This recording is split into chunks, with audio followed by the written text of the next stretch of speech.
ਦਿੱਤੇ ਆ 60 ਲੱਖ ਪਹਿਲਾਂ ਮੈਂ ਕਹਿੰਦਾ ਆਹੀ ਨਾਰਮਲ ਦਾ ਆਹੀ ਪਿਆਈ ਭਰੀ ਭਰੀ ਭਗਵਾਨ ਦੀ ਕਸਮ ਰਹੀ ਚਲੋ ਸਾਰੇ ਮੈਂ ਪੈਸੇ ਚਲੋ 7700 रुपए एक महीने का ब्याज दो मुझे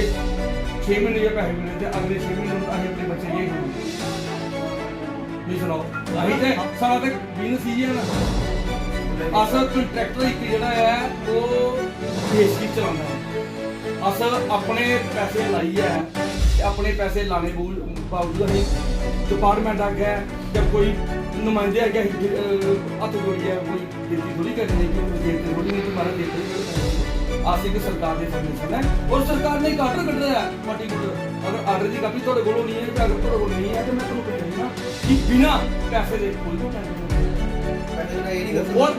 और इन्हें और जो पुराना सीईओ दिलीप अग्रोल और पुराने चेयरमैन है इन सारे लोगों ने खिलवाड़ किया है ये जिन्ना भी जंग जनरेशन है देश का जो विषय है एक बंदा 10 लाख ठीक है 10 लाख रुपया अगर एक इंप्लॉई है इंप्लॉई की एक दिन की अगर पे बंद हुई आ एक महीने की तनख्वाह नहीं मैसेज नहीं आया मैसेज लिखना है साफ सारे सारे ये सारे शिशु वाला है मैं थोड़े माध्यम करना है डायरेक्टर साहब भी मैसेज दो कि कंट्रैक्टर यूनियन जी आ रही इनकी लाइबिलिटी है लाइबिलिटी जिन्ना मर्जी केस क्लेम करो ये जनाब की ड्यूटी है इस चेयर पर पहले तो सुनी है होंगे सारी लड़ाई चेयर की थोड़े दिन सारी व्यक्ति कोई लड़ाई अस जो भी गल करके उसका पॉइंट करके और पॉइंट पास क्योंकि अस लोग बहुत ज़्यादा परेशान है सारी परेशान है उन्हें बैंक का लोन मिला उन्हें सी सी का मानी उन्हें गड्डी की बड़ी ज़्यादा लाइबिलिटी है सर जितना मर्जी है करो जितना मर्जी तो वो पैसे भी थोड़े मदद करें नहीं आते तो कुछ पैसा लग ਇਹ ਤਾਂ ਬਜਾਏ ਜਿਹੜੇ ਸਾਰੇ ਨਿੱਕੇ ਠੇਕੇਦਾਰ ਨੇ ਕੋਨੇ ਨੇ ਕੋਨੇ ਬੱਚੇ ਦੀ ਫੀਸ ਦੇ ਦਿੰਦੇ ਕੋਨੇ ਨੇ ਫੀਸਾਂ ਦੇ ਦਿੰਦੇ ਕੋਨੇ ਪਰ ਰੋਟੀ ਵੀ ਖਾਣੀ ਹੈ ਸਾਰੇ ਪੈਸੇ ਹਰ ਰੱਖੀ ਲੈ मैं सर बच्चे की फीस देनी तू यकीन करके मेरी गल मैं 22 गाड़ कटी 12000 की कहीं दसो ना 90 लाख ठहरो 90 लाख रुपए जनाब को आ रहा है उसे 90 लाख रुपए जो पुराने सीईओ ने या उन्हें 60 लाख रुपए पेमेंट देता अंडर रूल है रेगुलेशन करना उसकी पेमेंट बनती नहीं क्योंकि ये ऑन सोर्स था कम जिला टेंडर लगेगा नाम सा ही पढ़ने आ रहा है अभी भी खानदानी ठेकेदार है ऐसा सारे रूल है रेगुलेशन का पता है ये जो टेंडर लगेगा बाजार का टेंडर लगा इस टेंडर में कंडीशन है कि ऑन सोर्सिस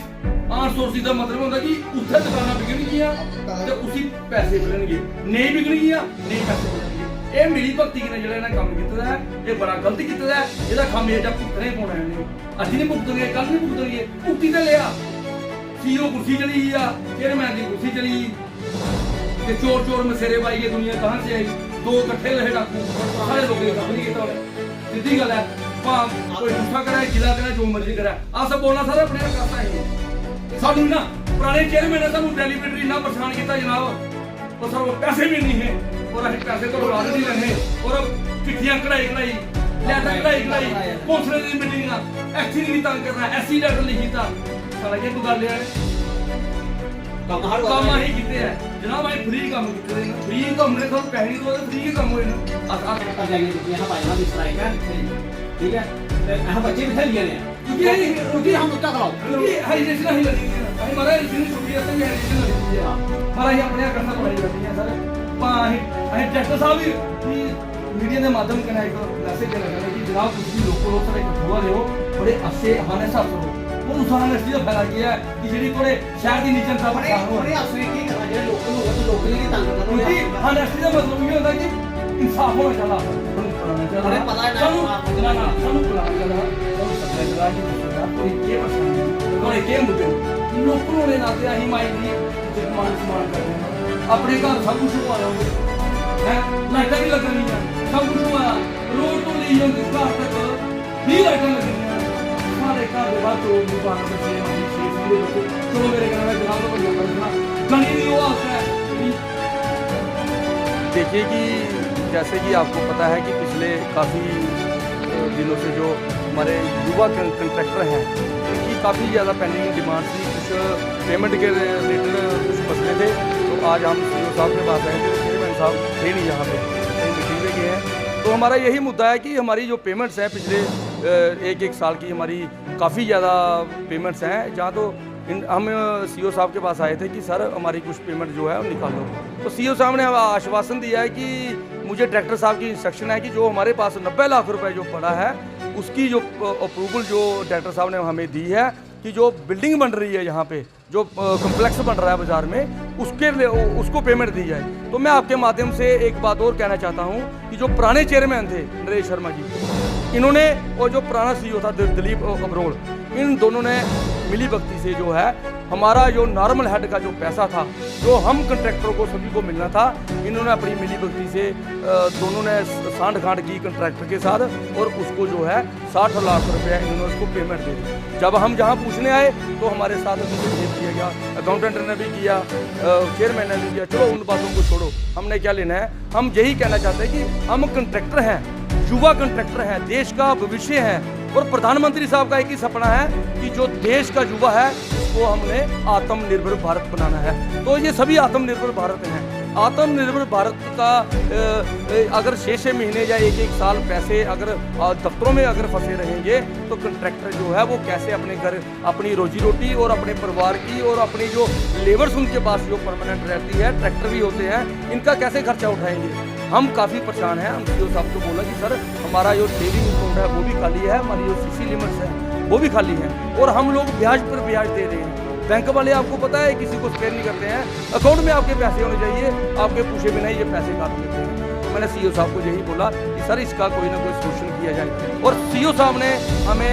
कोई आश्वासन नहीं दिया। सीईओ साहब ने यही बोला कि डायरेक्टर साहब ने जो है वो अप्रूवल जो है 90 लाख रुपए जो ठेकेदार है, पहले भी उसको 60 लाख रुपए दिया, उनके साथ इनकी कमिटमेंट हुई थी। अगर आप लोगों ने हमें अब कुछ पैसा दो मुझे और मैं काम शुरू कर दूँगा। इन्होंने उसको पैसे दे दिए। जब उसको पैसे दिए 2 साल हो गया, उसको 1.5 साल हो गया पैसे दिए हुए। हमारा पैसा जो है हमारे जो खून पसीने की जो कमाई थी, हमारा जो खुशी थी, हमारी खुशी को दी गई और बाद में खुशी अभी वो थोड़ा सामान जो है जैसे उनकी टीमें हैं, जैसे उसने प्लांट लगाया था वो आस्ता आस्ता अपना सामान जो है जहाँ से उठा के लेके जा रहे हैं और ये फिर से उसी का राह गुजार रहे हैं। सीओ साहब भी डायरेक्टर साहब ने बोला उसको 90 लाख रुपए दो, क्यों दो अभी 90 लाख रुपए उसको ठेकेदार को। और मैंने खुद डायरेक्टर साहब को फ़ोन किया, डायरेक्टर साहब ने हमारा फ़ोन ही नहीं उठाया क्योंकि वो ईमानदार अफसर हैं, बड़े अच्छे अफसर हैं, वो फ़ोन नहीं उठाते हैं किसी का। ऐसे ईमानदारी हमने क्या करनी है, हम कठुआ लोकल रहने वाले, डायरेक्टर साहब भी हमारे लोकल रहने वाले हैं। हम आपके माध्यम से डायरेक्टर साहब को छोटी सी बात बोलना चाहते हैं कि सर आप हमारे भाई हो तो हम भाई के नाते आपको फ़ोन करें, एज ए डायरेक्टर फ़ोन ही कर रहे हैं। कम से कम आप लोगों ने देखना चाहिए कि हमारा इतना शहर का युवा जो परेशान हो रहा है, इनकी परेशानी का कोई ना कोई सलूशन किया जाए। ना इनका कोई सलूशन हो रहा है, ना ये कुछ कर रहे हैं। कौंसल जो चल रही है वे भी ऐसे भगवान के सहारे चल रही है, पता नहीं इन्होंने क्या किया। और तीसरी बात मैं आपको एक और बताना चाहता हूँ कि आपको पता है कि पिछले दिनों सरकार ने एक ऑर्डर निकाला था, सर्कुलर निकाला था। उस सर्कुलर के तहत इन्होंने जितनी भी टेंडरिंग की है ये बिल्कुल ही गलत की है इन्होंने। अगर हम इस पर कोई कार्रवाई की जाए तो 2-3 बंदों की नौकरी जा सकती है। हम नहीं चाहते हैं कि अगर हम कोई कार्रवाई करें किसी की रोजी जाए, ना हम किसी को दे सकते हैं ना हम किसी से ले सकते हैं। हम आपके माध्यम से सीईओ साहब को, डायरेक्टर साहब को और चेयरमैन साहब को यही कहना चाहते हैं कि सर हमारी जो मसले हैं, हमारी जो पेमेंट का मुद्दा है, हमारा जो भी मसला है उसको जल्दी से जल्द हल किया जाए। अगर ये मुद्दा है ना 2-4 दिन में अगर हल नहीं किया तो उसके बाद हम इस ऑफिस को ताला लगाएंगे। ताला लगाने के बाद हम लोग यहाँ धरने पे बैठेंगे, क्योंकि धरने हमने पहले भी किए हैं। हमने जो गलियाँ बनाई हैं, अगर हमें पैसा नहीं मिले तो हम उसको काट देंगे। फिर